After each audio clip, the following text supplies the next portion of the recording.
Hey everyone, Rarity Dash here, and it's time for another reaction request. If you have a video that you'd like me to react to, check the description below. There's a link that'll take you to a Google document with all the relevant information. So today we're going to be looking at another Flandrew video. This time it's Harry Potter games ranked handhelds.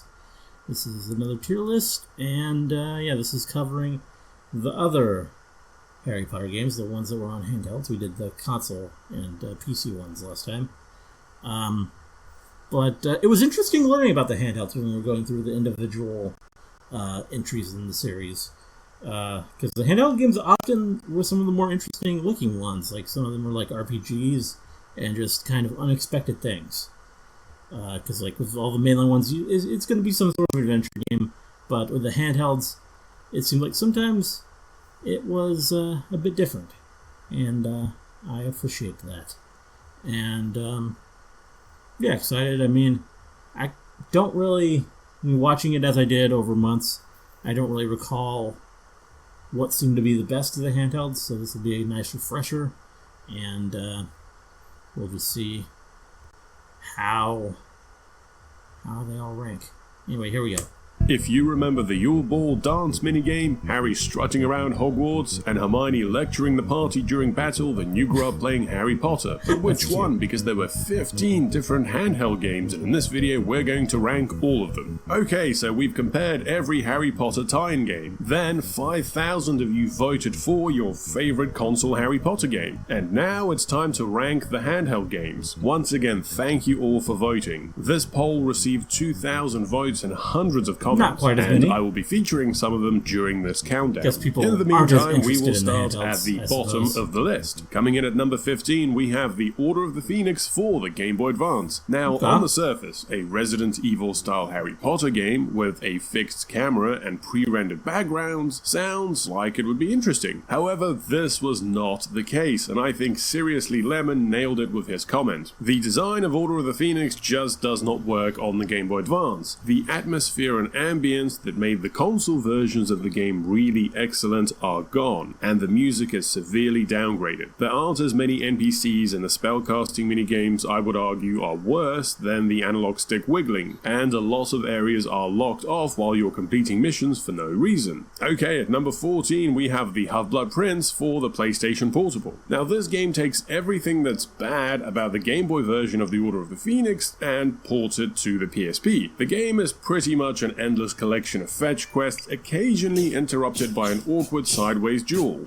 Finish her. At number 13 we have the Deathly Hallows Part 1 for the Nintendo DS. This one was definitely an improvement over the last two. However, there really isn't anything that sets it apart from the pack. The cutscenes are faithful to the source material, but the touch-only controls are a bit annoying. I think the most memorable thing about this one is the sock puppet transformation. At number 12 we have the Goblet of Fire for the PSP. Now, I was actually quite surprised when I saw this one so low down the list, as this game is almost a one-to-one copy of the console version. It even had multiplayer with game sharing for friends who didn't own a copy of the game. To be fair, the console version of Goblet of Fire is pretty bad, so perhaps that's why it was so low down the list. Or it could have just been the fact that the PlayStation Portable had a much smaller install base compared to the two Nintendo handhelds, and so less people got to play this specific version. At number 11 we have the Deathly Hallows Part 2 for the Nintendo DS. So this game takes the first part and improves it in every way: better graphics, controls, and level design. Although these Zelda-esque dungeons do tend to get a bit repetitive towards the end. But hey, at least we got Ron and Hermione taking on the Master Hand from Smash Bros. At number 10 we have the Nintendo DS version of Half-Blood Prince. This is another interesting one because this version is almost identical to the PSP game, which is so low down the list. In fact, the reason the PSP game seems like such a downgrade is because it started off life as a DS game and then just ended up being ported to the PSP. I guess the touch controls made all the difference. Okay, we're going to do these next two together. At number 9 and number 8 we have Goblet of Fire for the Game Boy Advance and Nintendo DS. And despite despite being much smaller in scope than the PSP version, a lot more people voted for these games, and I can't seem to find a specific reason for it. Some fans like the touchscreen battles, some like the Niffler minigame, and others just like it because it was the first game they ever played. Boy, that makes me feel old. I'm just surprised nobody mentioned the dancing minigame.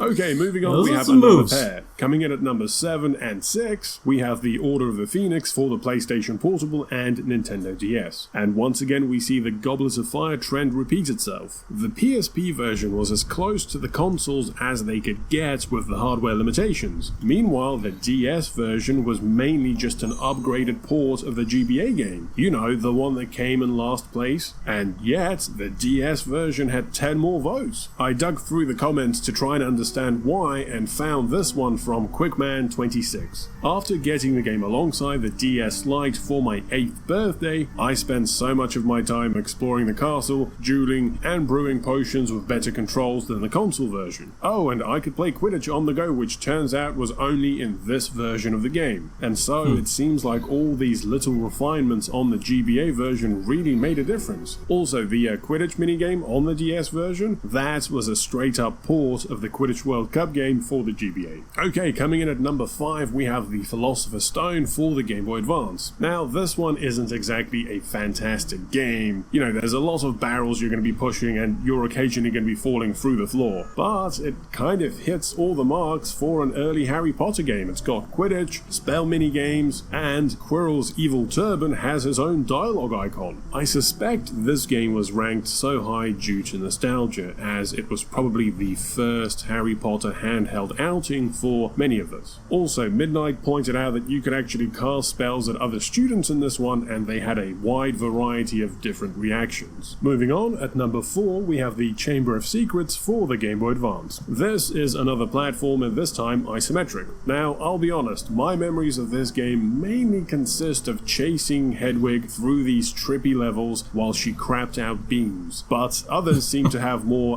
constructive memories of this game, like Alice, who wrote, using spells in the dark corridors late at night and finding beams whilst it's midnight and you're supposed to be asleep and listening to the sweet, sweet soundtrack. The whole game was just amazing in every way. Okay, we're down to the final 3, and in 3rd place we have the Philosopher's Stone for the Game Boy Color. Okay, so the GBA version of Philosopher's Stone was pretty much a by-the-book handheld platformer. Now, the Game Boy Color developers, Kryptonite Games, decided to go in the complete opposite direction and make an old-school turn-based RPG in the style of Final Fantasy or Dragon Quest, and they did a pretty good job. The game had decent battle mechanics and the character animations were really fluid, especially for a Game Boy Color game. This one really follows the book closely, however, the art style is really trippy. Hogwarts is filled with weird statues of gnomes and cowboys, there's a giant bubble in one of the rooms, and the corridors are filled with paintings of scientists with beakers. Now, obviously the reason for this is because the game was being developed alongside the first movie, so the game developers didn't really have a lot of assets from the movie to base the game's art direction on, and it seems like they just read the books and then used their own imagination to build the game. I think Franey's comment really nails it, describing it as kind of the last look at a world where people's mental images of Hogwarts were their own, and not influenced by the movies. Moving on, at number 2 we have the Chamber of Secrets for the Game Boy Color. Who would have thought that a game released in 2002 for the Game Boy Color would come so high? In fact, this was the last proper Game Boy Color game to be released in the West. Well, I think the community has proven that old does not mean obsolete, and so Kryptonite Games returned as developer. They took the first Game Boy RPG and built on it. More enemies, multiple party members, more secrets, more mini-games, more cool sprite animations, and a great 8-bit soundtrack.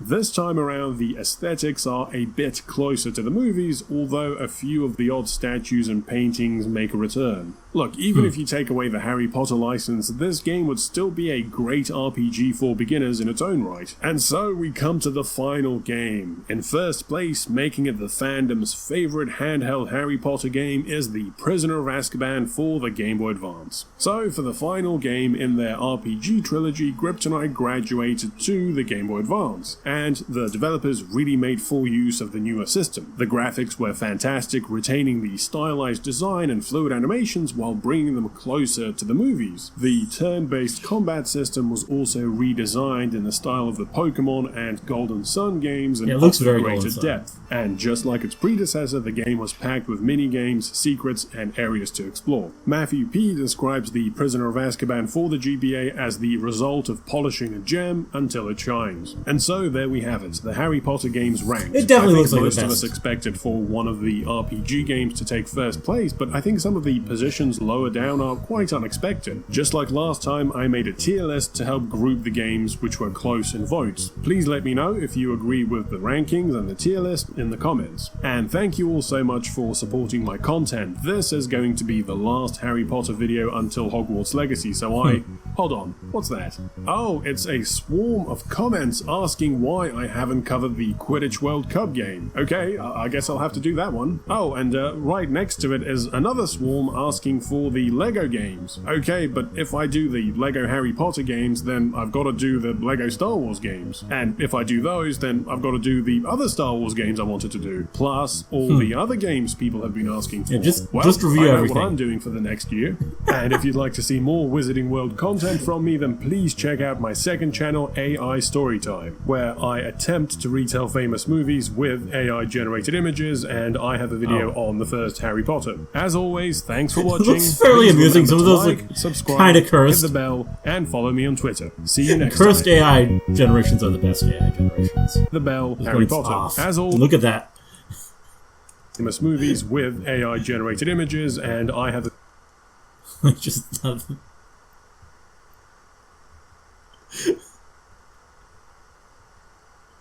Yeah, just not quite right. video on the first Harry Potter. As always, thanks for watching. Please remember to like, subscribe, hit the bell. Anyway, yeah, well, that was fun. I mean, that was fairly short and just kind of recapped the handheld games. And yeah, definitely the RPG ones were the ones that interested me the most of the handhelds. So, a bit unsurprising to see those all at the top. Yeah, not really too much else to say beyond that, but Flandrew, I've only really seen these Harry Potter videos from him, but yeah, he seems like a pretty cool creator. Anyway, hope you guys liked the reaction. Let me know if you did, and see you in the next one.